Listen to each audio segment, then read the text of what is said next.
the life you're living now of the wealth, that's like the new norm to you, right? I'm trying not to let it feel normal, and I'm trying to stay humble, but it's very difficult to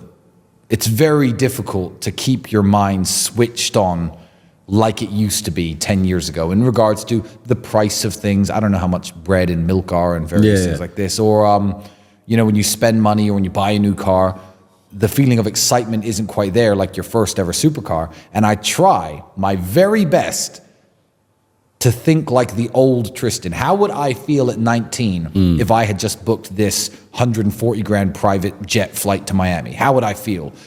But you can't. You become slightly numb to it. Yeah. It is normal. See, this is what I'm thinking, because when you're linking up with these people from your past days, does it make you think, yeah, man, I miss the brokey days. I miss the life where you don't have to really care so much about this or that, and you have those people around you, just hanging around them. Well, the thing is, I still have those people around me. Most of my friends who I've known for 15, 20 years, and I still speak to the same people. I mean, Rory, a lot of you know. Marcel, a lot of you know if you watch any of my content online. I hang around with the same people I've known forever. So, no, I don't ever miss the brokey days, but speaking about them with my old friends makes me appreciate what I have now. Yeah, that's fair. Yeah. So where did you go from there, Tristan? From working at so we go from the sandwich shop to selling television commercials on the phone. Well, that business, there was a small venture where my brother and another senior salesman at that company decided to start their own venture selling TV advertising, because the boss ran it very badly, to be honest with you. And I was working for them for a while, but that business ended up falling into nothing. I mean, we have my brother, he's probably 20 years old at the time. Yep. First ever business he's run. The other guy, probably 25, 26 at the time, but very irresponsible. And the business ended up collapsing and falling apart because television advertising died. I think that... What year is this? This is... So I must have been 21, so maybe 14 years ago. So 2010. 10, yeah, okay, yeah, fair enough, yeah. So the problem was, I think, that would be an impossible business to run nowadays. To call people and try to convince them to spend 20, 30, 40 grand to advertise on television. Yeah, forget it. They'd be like, well, I can get my niece to make a TikTok video and try and make it go viral. Yep. And the internet has killed television advertising. Only the biggest of the biggest companies now do it. So there's no more medium-sized companies aspiring to do it. So if you're thinking of selling TV advertising or starting that as a business, good luck to you. But I think today it would be very difficult. It started failing around 2010. I worked a myriad of various sales jobs, from selling windows to home improvements. I actually made a lot of money when conservatory insulation first kicked off. So conservatories are either too hot or too cold, and people were insulating the ceilings. And I worked for a company in Milton Keynes with a guy who actually my former boss used to know, the former television advertising boss used to know, named Andy. And he ran this ragtag outfit of random salespeople from all sorts of backgrounds to go around, knock on doors, cold call, anything you could do to drag clients in, any house with a conservatory.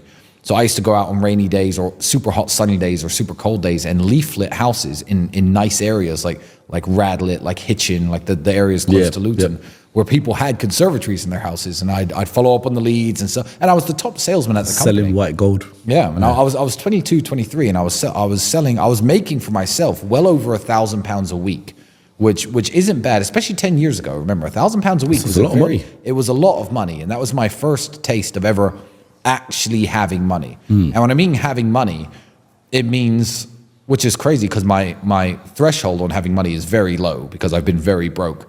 Having money at 23 meant to me that when I went to the supermarket, I could get anything I liked. Oh, a jar of olives that cost £5 because they've got cheese in them. Okay, I can buy those. You could just buy whatever you liked from the supermarket. Yeah. That was mind-blowing. And that was my conservatory insulation sales job. But I made very good money. And again, you learn a lot of very difficult lessons. You have the door slammed in your face.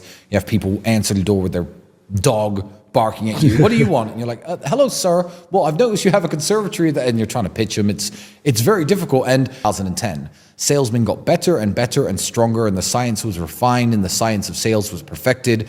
And I think now it's gotten worse. I feel like the younger generation aren't built to walk around in the rain and knock on doors and try to hustle money out of selling conservatory insulation or windows.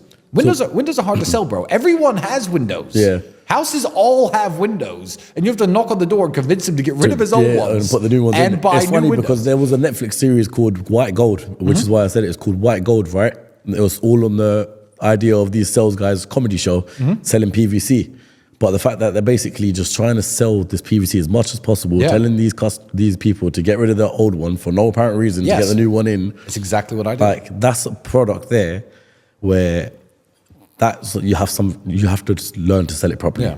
And nowadays you have youngsters that just like, oh, well, sales is hard. You know, I sent a bunch of cold emails. I didn't get a reply. Cold email is hard? You think copying and pasting and sending is hard? Yeah, literally just put you it don't on know hold what of the hard email is. just- Try dialing them on the phone. Yeah. You probably have a lot more success. How did you do with negotiations? Not negotiations, rejections. Rejections, I've always dealt with rejections very, very well. I was very pragmatic. When I got a no, I obviously store the number, store the lead, call them back next week just to see if it was a final no. I had a very organized system, and I think that's a key to Mindlander's success. We're very organized people. He's probably more organized than me. He calls me disorganized, even though I'm 10 times more organized than the normal person because he's slightly more organized. Yeah. So quite annoying. But yeah, I was extremely organized. I was extremely polite. I was very polite with rejections. And I've been polite with rejections in every single way my entire life, which is the best way to be. Woman rejects you, be polite. Sales customer rejects you, be polite. Be polite always. Manners gets you, very, very far. And a lot of the customers who then maybe change their minds call me back because I was such a pleasant, at the time, young man. And they liked me and I built some rapport with them. So no, when you get rejected in anything in life, say you go for a job interview, and you get rejected, always behave like a gentleman and always behave amicably because it will eventually, if you live long enough, backfire if you start treating rejection badly. So I've always been fine with rejection. Doesn't bother me.